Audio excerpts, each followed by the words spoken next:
Welcome back everyone. We're going to be doing another speed comparison between the newly released iPhone SE 2020 and the somewhat old iPhone XS. Now I did a full comparison between that and it's getting a positive reviews. You guys are apparently liking it and looking at it. So I'm guessing you guys want to see the full speed comparison too, and I've done a little one in that comparison, but I'm going to go ahead and do basically the speed test, speed openings and everything, and then I'll eventually go to the RAM management. And to give you some specs between both of them, the iPhone XS has that Apple A12 chip with 4 gigs of RAM, with the iPhone SE2 has that A13 chip with 3 gigs of RAM. So technically speaking, RAM management should technically be better on the iPhone XS, but you never know, maybe the A13 chip maybe brings some things up its sleeve. I will say one quick thing, and I know I'm drawing out this intro a lot, with the iPhone with the A13 chip, for some reason that iPhone series with those chipsets are having a really weird issue with their RAM management.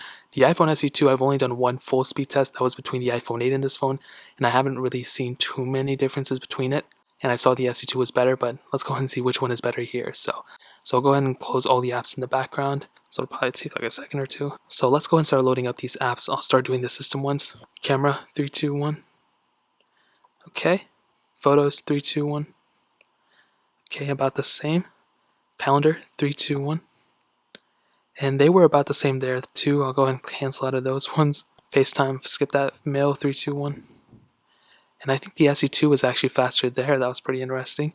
Clock, 3, 2, 1. And they were about the same there too. Maps, 3, 2, 1. I'm about the same there too. Weather, 3, 2, 1. And that one was kind of hard to tell. Notes, 3, 2, 1. They were about the same there too. This one was on a different panel. Stocks, 3, 2, 1. And it's looking like the SE2 might be the faster one, and the SE2 was faster just by a little amount, so not an insane amount, but just a little bit faster. News, 3, 2, 1. And again, on different panels, so it's kind of harder to tell. App Store, 3, 2, 1.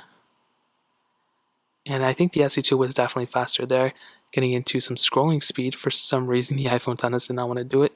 And maybe they're about the same. Maybe the SE2 was a little bit faster, but they both look kind of the same. That it's kind of hard to tell which one is better in which way. So they're both about the same there, in my opinion. Settings, 3, 2, 1.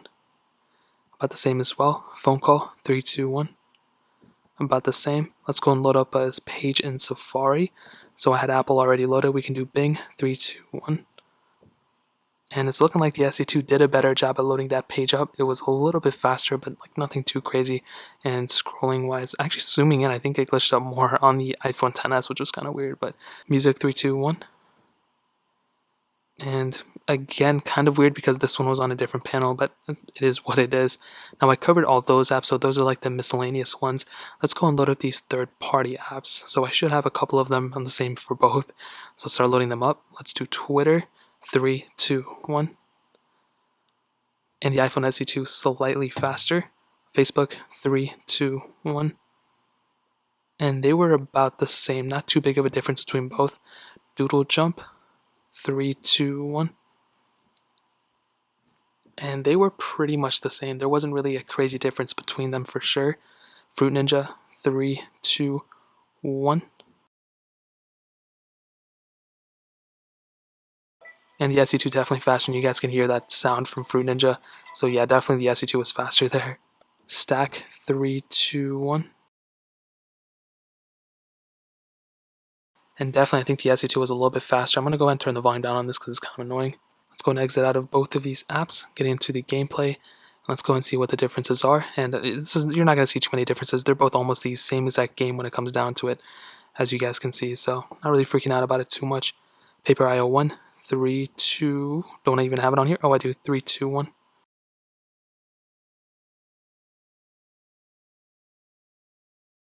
And maybe the SE2 was a little faster, but they were so close that I couldn't even tell, to be honest. Snake versus Blocks, 3, 2, 1.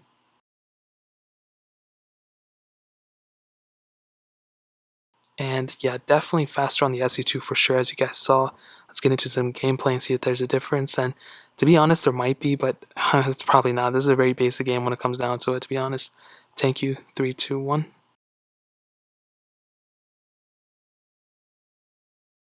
And again, faster on the SE2. And getting into some gameplay, maybe, they're about the same as well. Netflix, 3, 2, 1.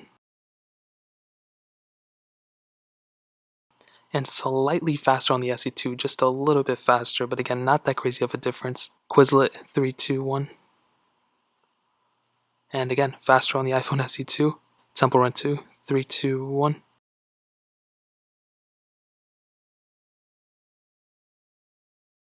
And it's looking like the SE2 might be the faster one.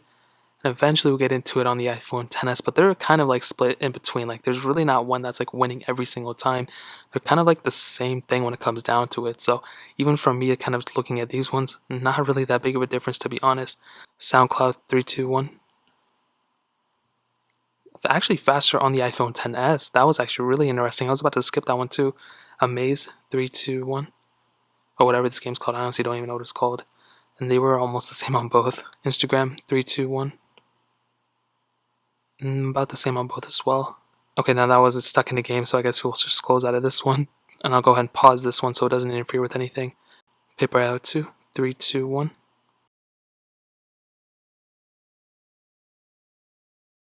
And SE2 slightly faster. Let's get into some gameplay and see if there's a difference. Now, this is surprisingly a pretty intensive game, which I don't really understand because it's not really that. It doesn't look too intensive. It looks pretty basic to me, but they look pretty much the same in my opinion.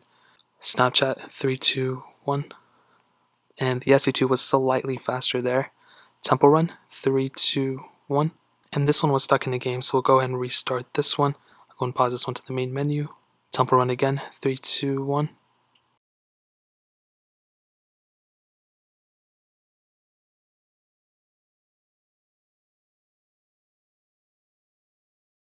And maybe the iPhone XS was slightly faster. They were pretty much almost the same thing when it came down to it though. Let's end it off with Real Racing 3, 3, 2, 1.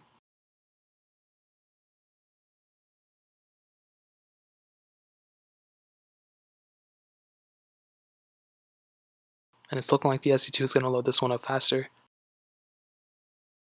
And you can see we're already loaded on the iPhone SE2, where the iPhone XS is still taking its time for a little bit. And that's one thing that I've seen with the SE2 is that it does do a better job with, gaming and loading up these games, which is awesome. That's something we really want to see. So as you can see, the iPhone XS eventually got into it a little bit behind. It wasn't too crazy, but now that we have all these apps loaded up in the background, this is the time where I want to start doing these RAM management tests. So I want to see which one is better at, handling the RAM in the background. So let's go and load up some of these apps that we already did. Let's go back to the beginning. We can do something like the Photos app, which seems to be a good one. 3, 2, 1. Now that was really interesting. You notice how the iPhone XS was able to keep that one in the background where the iPhone SE wasn't able to do that. Now that could be because of the more RAM, but also could be because of that A13 chip that has a really weird thing with the RAM management. So, and I find the same thing happening with my iPhone 11 Pro that I use on a daily basis. So let's go back again. Let's do Bing. That seems to be a good one. 3, 2, 1. And they both did restart. It seems like the SE2 did a better job of restarting faster. We can go to somewhere like the App Store, for example. So we can go there. 3, 2, 1. And again, iPhone XS able to keep that app in the background. iPhone SE2 not able to keep that up. So now that we have those ones, I'm curious to see some of these games and third-party apps that I had downloaded. So we can do something like Doodle Jump, or Facebook seems to be a good one. 3, 2, 1. And again, iPhone XS able to keep that in the background. iPhone SE2 did restart it. We can go back to something like even more recent, like with Thank You, for example. 3, 2, 1. They both did restart. Let's see which one is faster. The SE2 was able to restart back into the game faster than the iPhone XS. Let's go into another app. We can go and load up something like Snapchat. I already passed it on here. 3, 2, 1. Okay, both of them were able to keep that in the background. We can do Netflix. That seems to be a decent one. 3, 2, 1. Okay, able to keep those in the background. I wonder at what point the iPhone XS is able to keep it, where the iPhone SE2 is basically like it's the last app that's supported. We can try Twitter. That seemed to be a decent one. Twitter 3, 2, 1. SE2 did restart. iPhone XS able to keep that in the background. Stated again. And we'll go and end it off with something like Real Racing 3 with an app we just did, which I'm pretty sure is going to be open on both. And it is open on both, which I'm good at. So, basically to sum up this comparison, there's not really a crazy difference between them, in terms of speed. I think speed-wise, definitely they're almost neck and neck. I think more times than not, the iPhone SE2 is the faster phone, which is really good, and I love seeing that. I'm hoping the iPhone SE2 is faster because it's a newer phone technically with that newer chipset. Not even the fact that it's cheaper or whatever the case is. I want these newer chipsets to be faster. So in terms of speed, I think it's slightly faster, but I don't even think it on a day-to-day basis you're not going to see that big of a difference if you're going from an iPhone XS to an SE2, or to be honest, if you're going from an A12 to an A13, because I did the same test for my iPhone 11 and 11 Pro. I didn't really find too many differences if I'm being honest. And with the SE2, I think for the price, it's a great phone. It does kind of hinder itself in the RAM management portion, as I've stated before. When it comes down to RAM management, the iPhone SE2 isn't even bad, but compared to something like the XS, it definitely isn't as good in my opinion. So to kind of sum up this comparison, SE2, greater performance, iPhone XS, I think is better at RAM management for sure. So that pretty much covers it. If you guys have any other questions or anything, let me know in the comment section below. If you want to pick up either of these phones, links will also be down below. Hit that like button, that would mean so much, but definitely hit that subscribe button. Every single subscriber that we get really does count, so it means so much if you guys could hit that. Also check out the other links down in the description as well. My Twitter, my Instagram, my second channel, all those links are linked down below. I'd really appreciate it if you guys would check it out. More importantly than everything else, I love every single one of you guys. Hopefully I'll catch you guys in the next video. Peace out till then.